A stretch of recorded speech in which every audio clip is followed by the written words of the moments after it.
আগামীকাল করে একাদশ নিয়ে মাঠে নামতেছে রংপুর রাইডার্স।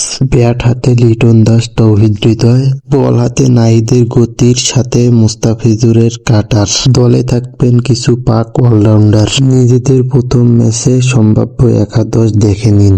বাংলাদেশ প্রিমিয়ার লিগে নতুন মৌসুমে নিজেদের প্রথম ম্যাচে শক্তি জানান দিতে প্রস্তুত রংপুর রাইডার্স। প্রতিপক্ষ চট্টগ্রাম রয়্যালস অপেক্ষাকৃত দুর্বল দল হলেও টুর্নামেন্টে শিরোপার জন্য লড়াই করতে এসছে রংপুর। রংপুরের ব্যাটিং সূচনা করতে পারেন লিটন দাস ও খাজান আফেদ। লিটন দাসের পাওয়ার প্লেতে আগ্রাসী ব্যাটিং ও আন্তর্জাতিক অভিজ্ঞতাতে দলকে দ্রুতগতিতে রান তোলাতে সক্ষম রাখে। তার সাথে খাজান আফেদ থাকলে ওপেনিংয়ে ভারসাম্য কিছু পাওয়া যাবে।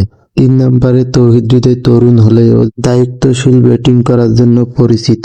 মিডল অর্ডারে একাধিক নাম আছে ম্যাচ জিতানোর জন্য। 4 নম্বরে আছেন খুশদিল শাহ। 5 নম্বরে ইফতিখার আহমেদ পরিচিত অবস্থায় দ্রুতগতি রান তুলতে পারেন।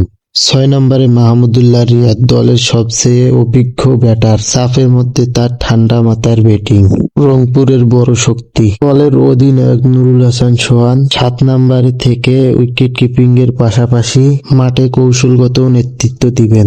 অলরাউন্ডার ফাহিম আশরাফ 8 নম্বরে ব্যাট ও বল দুই জায়গায় ভারসাম্য এনে দিবেন। বোলিং বিভাগে রংপুর খুব শক্তিশালী।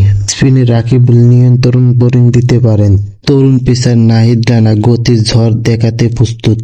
আর ডেড ওভারে বিশেষজ্ঞ মুস্তাফিজ থাকায় শেষ দিকের ওভারগুলোতে থাকবে আত্মবিশ্বাস।